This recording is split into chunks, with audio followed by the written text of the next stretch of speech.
So, following along our spooky series for the month of October, we just watched The Dunwich Horror from 1970, starring Dean Stockwell and Sandra Dee, and with an appearance by Talia Shire, of all people. So, yeah, But she was still named Coppola. And yeah, her name in the credits was Coppola, yeah. And Roger Corman.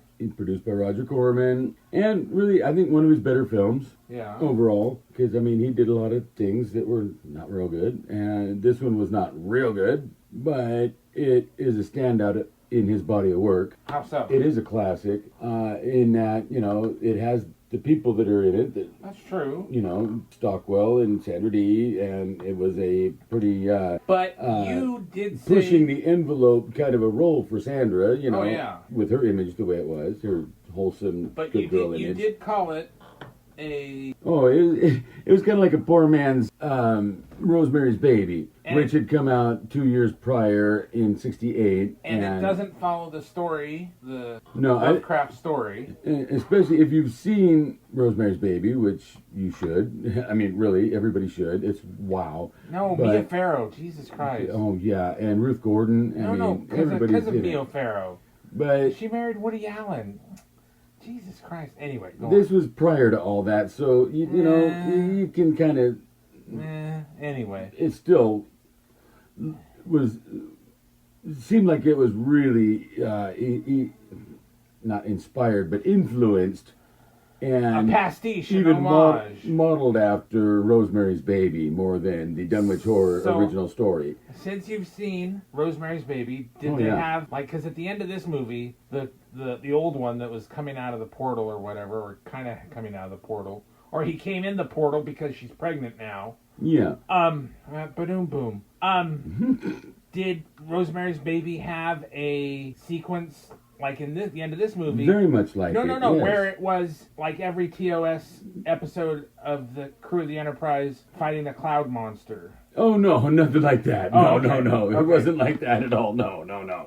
And but the Dutch angles and stuff like that. There was no demon in the end that materialized and appeared like this, but it was... Well, the demon didn't appear here either. It was just noise and... But it was the story of a girl who was impregnated by the devil, and there were a whole bunch of the town folk and people in the community that were a part of this secret satanic cult, and, you know, it was a freaky movie. It very disturbing. Sort of like children, The Wicker Man? Yeah, and... The original. I haven't seen the revised. And so I have to talk about it.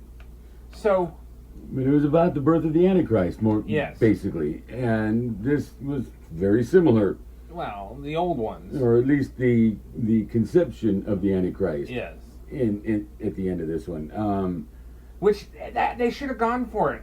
You know, talked about that. Been like, you know, I think that was a failing of the movie. Well, there was a sequel. I don't know. I haven't seen it. But there was a sequel that was beyond... the Dunwich Horror or whatever. It might have, detailed what happened next after the baby was born, but still. They needed to talk about the old ones a little more, discuss them, like, what they actually were, like, and kind of like that there was a fear. Because the professor, or whoever he was, the historical person, was just talking about it. Oh, yeah, the historian guy, yeah. Was talking about it very antiseptically, very... And he was the one that was the keeper of the Necronomicon. Yeah, and he was a believer. He felt like a believer. And he was even trying to stop the ceremony in the end. You know, he was hip to what was going on, and he even tried to stop it, you know. So he's a cock blocker. Okay, I see how he is. Wow. Can't nobody get no play, even in another dimension. What the hell is wrong with Guilo? Anyway. The other issue I have is all these rotten women, like, hovering, hunched up around this Vestal Virgin. Mm-hmm. Like, oh no, you can't go out with that creepy guy. And Dean Stockwell kind of had a he had a little swagger to him. He had a riz to him, yeah, definitely. I mean, he's 1970. What? He looked like he was maybe 25. Maybe. I think that hair and that mustache were glued on. They were all glued on. No, the mustache was clearly fake, but he was a baby. It was his eyes, though, man. Yeah. His eyes were just, I mean, And the corniest part was when the security guard runs into the spear. Yeah. And I'm just like, seriously? You couldn't have, like, done a little kind of, something? Just no. No, it was Roger Corman, man. I know. They didn't have the budget for that. Well, they had the budget to break that glass case. I just... Oh, yeah, the glass case. Yeah. No, but I mean, it did have all the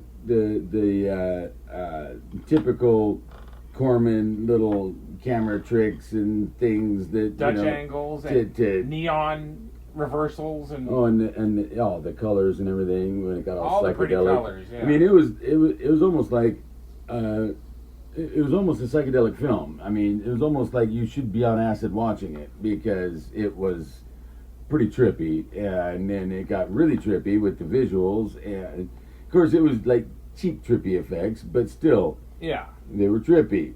And if you're seeing it in a theater in 1970, I bet it would be tripping balls. Yeah, you probably would have got a whole different takeaway from it. Right. But no, even though, and this is completely off topic and random. Are you sure? Yeah, because at the end when the demon shows up, and he's that we never see. We just hear it. It sounds like no. There was the demon over the altar, not the creature that was chasing them, the invisible thing. Oh, there was the thing with, and it had the little serpents. Oh yeah, around its head. It was the demon. Yeah, that was the father of this child or whatever. But it wasn't this whole a live ritual action thing. It was a it was a special effect, but. It reminded me... So did he have the serpent crown? It kind of reminded me of Raven from the Teen Titans. Her father, Trigon. Trigon, yeah. And makes me wonder if maybe it served as a little bit of inspiration or influence on Marv Wolfman and George Perez when they were doing the Teen Titans, that this Raven character might have been, even if it wasn't conscious... If they had seen the movie, they may have been influenced in developing the Raven character because it's very similar. In an origin, and just in a contextual origin kind of way. Yeah, not not in the way she was in the and how she developed from then on, right? Yeah, but it just kind of made me wonder because I wonder about these kind of things from time to time. Curiouser and curiouser. I am very curious about the creative process and what inspires people to do the work that they do. You mean like Horta Sound Studios? Yeah. I mean, really, I'm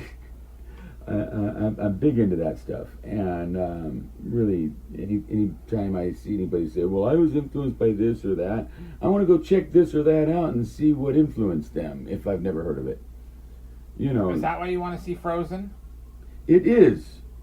Oh, and I mean, I know I'm not as amped to as I was a few weeks ago, but I mean, I've never seen Frozen and hated The Acolyte, but I think I would like to see it just to see where Leslie Headland took the inspiration, because she said it was there, very Frozen inspired with the relationship of the sisters in that movie, and I just want to see, because that movie is hugely popular and so you want to purportedly real good, and I just haven't taken the time to see it.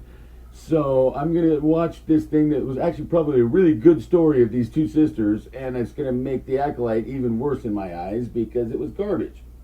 So you just want to know if Weinstein had access to the good cocaine? Well, I'm sure he must have. Just saying. I mean, so why would he not? I mean, he's Weinstein, man. Yeah, he ain't gonna snort legging second-rate shit. Anyway, so she gets a bump now and then. Good for her.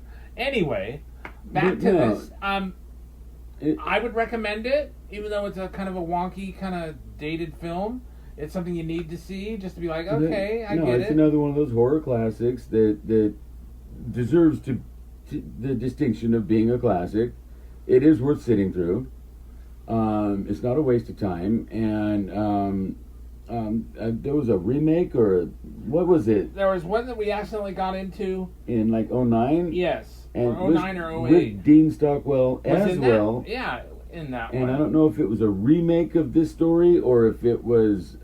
I don't know because we didn't watch it, but And there was some sequel, Beyond the Dunwich Horror. in '72, which is probably just god awful.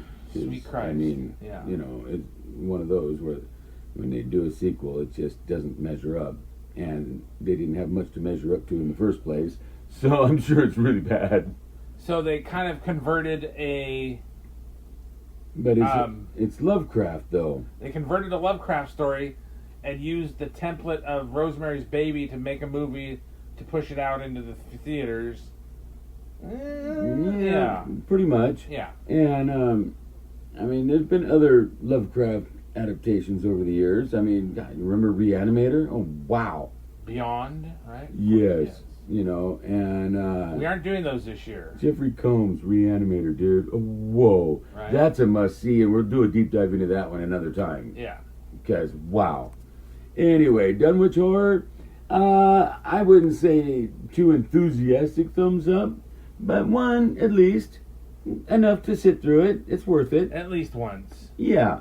If you haven't seen it, do yourself a favor and see the Dunwich Horror from 1970. Or just to see how bad it is and tell us what And bad let us taste know what in you movies thought of we it. have. Yeah, really. All right. Like